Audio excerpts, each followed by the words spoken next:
you answered on cross on the question of counsel for the respondent if you are aware that the grant was given to the Vice President by the President.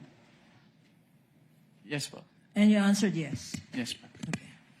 Pag binigay ba ng Presidente, like in this instance, ang confidential funds, wala nang obligasyon mag-liquidate ang Vice President ng paggamit niya sa confidential funds na yan. Meron po.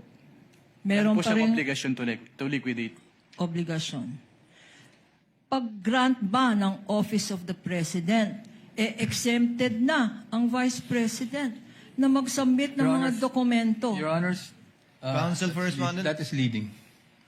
Redirect, Your Honor. This counsel opened the Not door. covered by cross, even, Your Honor. Yung Your Honor, exemption. counsel opened the door. Counsel opened the door to this line of questioning because he said a grant was given by the President. Objection is overruled. Witness may answer if he knows. Kung alam mo, Mr. Wamil, pakisagot po yung tanong ni Attorney Kapunan. Can you repeat the question, ma'am? Ang grant ba ng ang grant ba ng confidential funds ng isang presidente to a vice president, this president in particular, to the vice president, does it exempt the vice president for accounting for the use of that confidential funds under your joint circular? No po. Okay.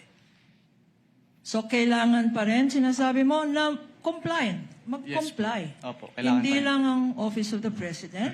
Kung binigyan rin ng grant ang Department Secretary of Education, kailangan rin.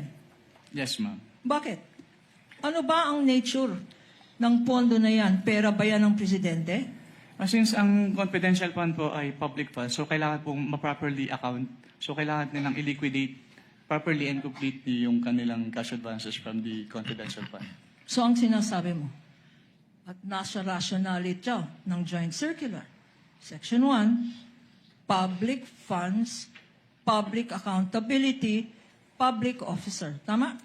Opo. Walang exemption. Hindi exempted si Sara Duterte para mag-account. Yes, ma'am.